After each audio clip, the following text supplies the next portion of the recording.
ശബരിമല സന്നിധാനത്ത് ട്രാക്ടർ അപകടം. മാലിന്യം കൊണ്ടുപോകുന്ന ട്രാക്ടർ ഭക്തർക്കിടയിലേക്ക് പാഞ്ഞു കയറുകയായിരുന്നു. ഒരു കുട്ടി ഉൾപ്പെടെ 8 പേർ ആശുപത്രിയിലാണ്. പരിക്കേറ്റവരിൽ ഒരു മലയാളിയുമുണ്ട്. മലയാളിയായ രാധാകൃഷ്ണൻ, തമിഴ്നാട് സ്വദേശിയായ വീരമണി എന്നിവരുടെ പരിക്ക് ഗുരുതരമാണ്. രാധാകൃഷ്ണനെ കോട്ടയം മെഡിക്കൽ കോളേജിലേക്കും വീരമണിയെ കോന്നി മെഡിക്കൽ കോളേജ് ആശുപത്രിയിലേക്ക് മാറ്റി. കനത്ത മഴയെ തുടർന്ന് ട്രാക്ടറിന്റെ നിയന്ത്രണം വിടുകയായിരുന്നു.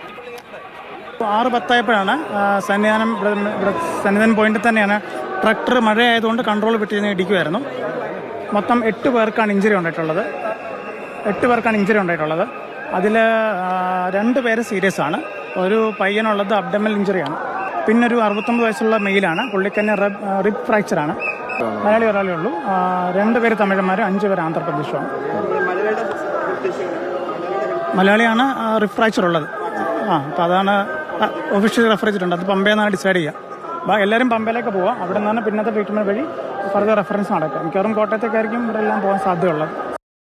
യു ടേൺ സമയത്താണ് ട്രാക്ടർ ചെറിയ രീതിയിൽ നിയന്ത്രണം വിട്ട് യാത്രക്കാരടിച്ചത്.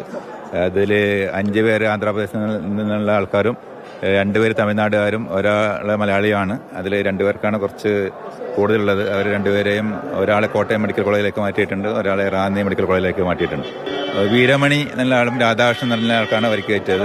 രാധാകൃഷ്ണൻ മലയാളിയാണ്, വീരമണി തമിഴ്നാട്ടുകാരനാണ്. ബാക്കിയുള്ള ആൾക്കാർക്ക് വനിതകൾക്കൊന്നും സീരിയസ് ആയ പരിക്കില്ല. അവരെ പ്രാഥമികമായി ശുശ്രൂഷ പമ്പയിൽ നിന്ന് നടത്തി അവരെ ഹോസ്പിറ്റലിൽ നിന്ന് ഡിസ്ചാർജ് ചെയ്തിട്ടുണ്ട്.